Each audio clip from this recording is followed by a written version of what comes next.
Og I trøstende kveld snur skjer I høvesheiden distin til føringen mot San Marino I gjørskveldet. Sjånvarpet var vi av feriene, og først var vi da hukte okken I boinen, sammen vi landslinjen og vi halsfolkene. Føringar setter rattliga sin dam av San Marino boi henta dagen undan distin. Mycket morgon I San Marino, og luttla løt og fra landstidsleikerne utfyr, sutjes jo her oppe I fjallene Mount Titano. San Marino 1 kvadratkilometer til støttar, og her bygger omlag 24 000 folk. Ogni volta che piango per te, tu fai parte o non parte di noi. Mille nuovi amori cercherò per non amarti più, ma mai nessuno al mondo sarai tu. Stanotte la passi con lui, ogni cosa ti parla di noi, ogni frase, ogni gesto che fai è già stato vissuto da noi.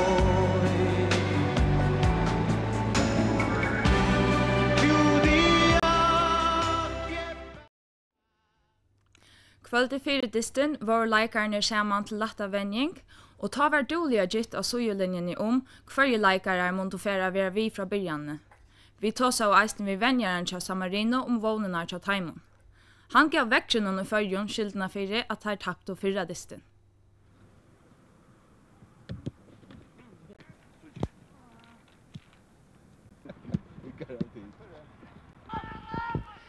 Vi her av Udjødarøkene I San Marino, her førska landslige for vi gjør søst og fyrrøkene undan distan. Vi har låta døype og spurt fire av dere kjente så tøyndamannen hva de vant seg av distan. Ja, jeg vant til at vi kom vel på distan morgen, råkner vi at føringen for enda tega. Det brakte kan man si at det gjør til distan mot San Marino. Fyra distan at det vunnet 3-0. Jeg var ikke å vinne 3-0, jeg la meg tippa 3-0 I Snesfjord, her råkner vi. Hvor selv du liv for så Joes på början? Ja, nu räcker jag ner till vänstern så det kan man själv över men jag tippar på Jakob Mikkelsen över mål. Och I vägen var Olle Johansen svipare och så var Janus Rasmussen och möjligen Jan Dam Edlens Christian Hansen som upptäckare. Höger så över Henning Janskor, vänster så ju Öster Hansen.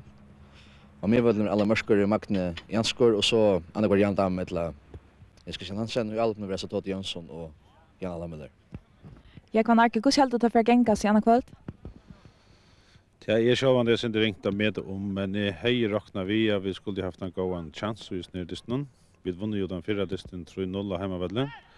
Hesa fyrir vi så ikke heimavedle, men vi har nagrar utskiftningar av linjen.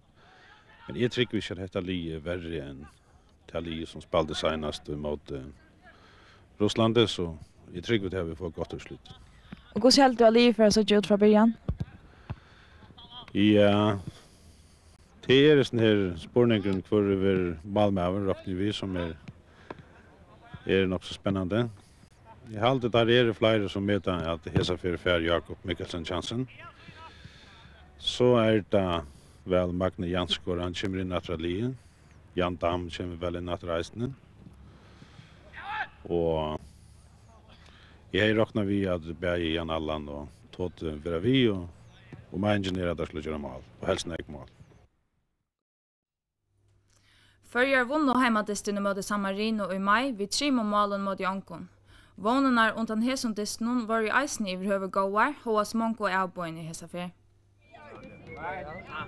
Høyreren var gåur av fölkje ta færre væra hotellen og Åmanna stadion I Seraval at hedja distinun. Det var en 40 førskjer asgåarar og hese gjør det rattelig om seg ut I samla og asgåarfjölden på en 900 folk.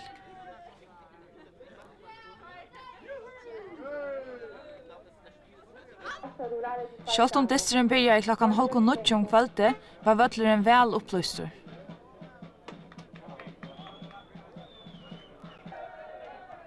Det var San Marino som hei fyrsta verliga målmöjligheten. Jan Dam räkar I spölten, men Baciocci skjuter I synede. Føringar løtte så langt og i fyrra halvleik i verjestøvo og boja og etter at San Marino skulle gjøre omkring feil. Men hetta etnaist ikke særligt.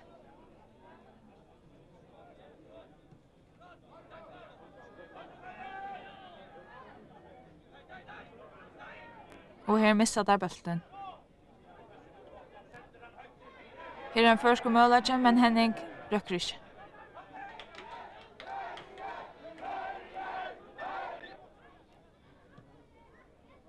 Bacciocchi vusti en annan för en avanta mikla runt, men helt utkäsa för var etna vion.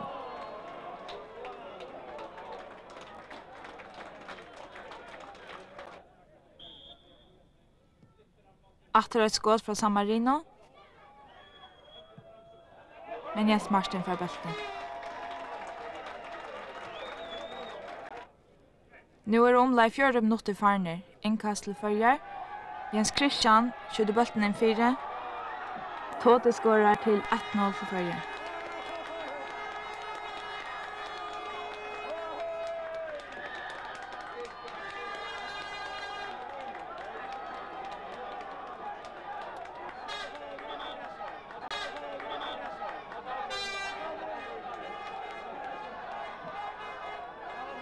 Malmö skumpar han ut fram vid Jan Allan och här.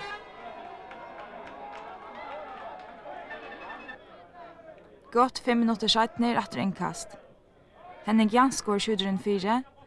Jan Allan räcker inte bulten, men Tote är här. Och nu står han 2-0 till Följe.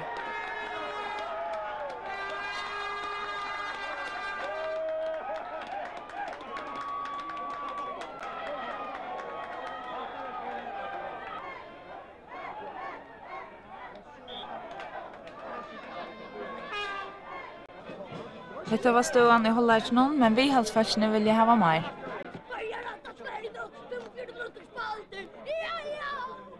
Ja, men Sverige tror jag.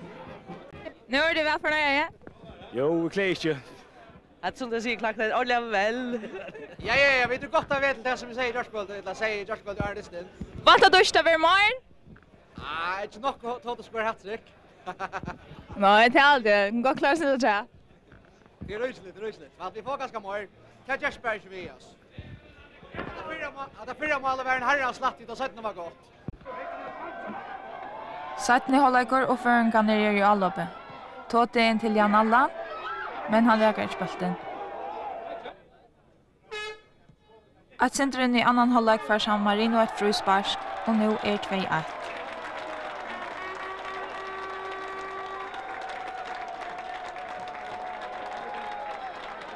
Bultren var litteren i förska brottstagen, här Valentini och Tarnauer kan stå utan i nätet.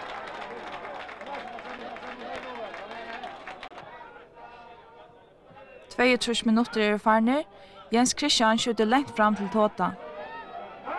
Tota lite bulten och på man vägläggare och tror jag till Följe.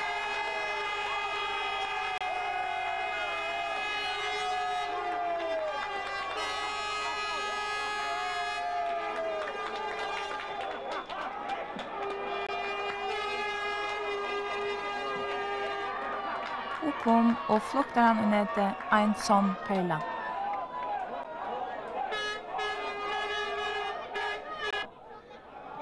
San Marino har jäsen såna möjligheter.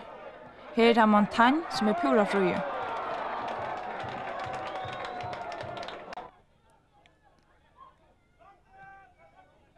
Här missar Jens Martin bulten, men han inte vantar mycket stödsborsur. En rund från San Marino, men skådet från Valentini var inte något gott. Föringar hade några få möjligheter att säga. Är det Kari Reinheim som inte räcker rättliga. Fyrste ute serien en verleidje, og som vera mann var frøyen stod bæg av spilleren og avskåren.